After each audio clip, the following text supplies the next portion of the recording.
ఒకసారి ఒక కుర్రవాడు కుక్క పిల్లను పెంచుకోవాలని చెప్పి కుక్క పిల్లను అమ్మేటటువంటి మన దగ్గరికి షాప్కి వెళ్ళాడు. రకరకాల కుక్కలు ఉన్నాయి.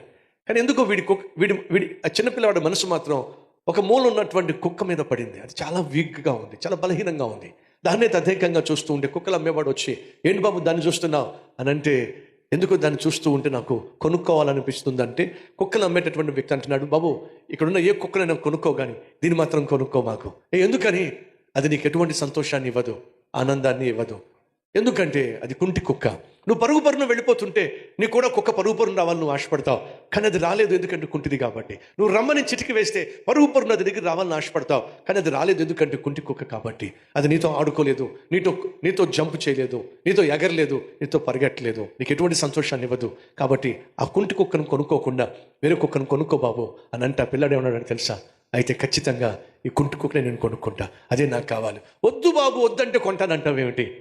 అది నీకు భారం అవుతుంది, అది నీకు సంతోషాన్ని ఇవ్వలేదు. ఆ పిల్లడు ఏమన్నాడు తెలుసా? ఈ కుక్కకి లోకంలో ఎవ్వరూ సంతోషాన్ని ఇవ్వలేకపోవచ్చు, కానీ నేను ఒక్కడిని సంతోషాన్ని పంచిపెట్టగలను. ఎందుకని? అది ఏ రీతిగా కుంటి కుక్కో నేను కూడా కుంటివాడిని. ఇక్కడున్న కాలు, పెట్టిన కాలు ప్లాస్టిక్ కాలు, అసలైన కాలు కాదు. దాన్ని అర్థం చేసుకోగలిగిన, ఆప్యాయతతో పెంచగలిగిన వాడు ఈ లోకంలో ఎవరైనా ఉన్నారంటే నేను ఒక్కడిని.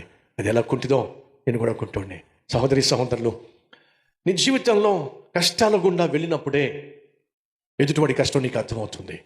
ఆకలి మంటల గుండా వెళ్ళినప్పుడే ఎదుటివాడి ఆకలి మంటలు నీకు అర్థమవుతుంది. నువ్వు అపార్థం చేసుకోనబడినప్పుడే ఎదుటివాడు అపార్థం చేసుకోనబడినప్పుడు ఎంతగా బాధపడతాడు నీకు అర్థమవుతుంది.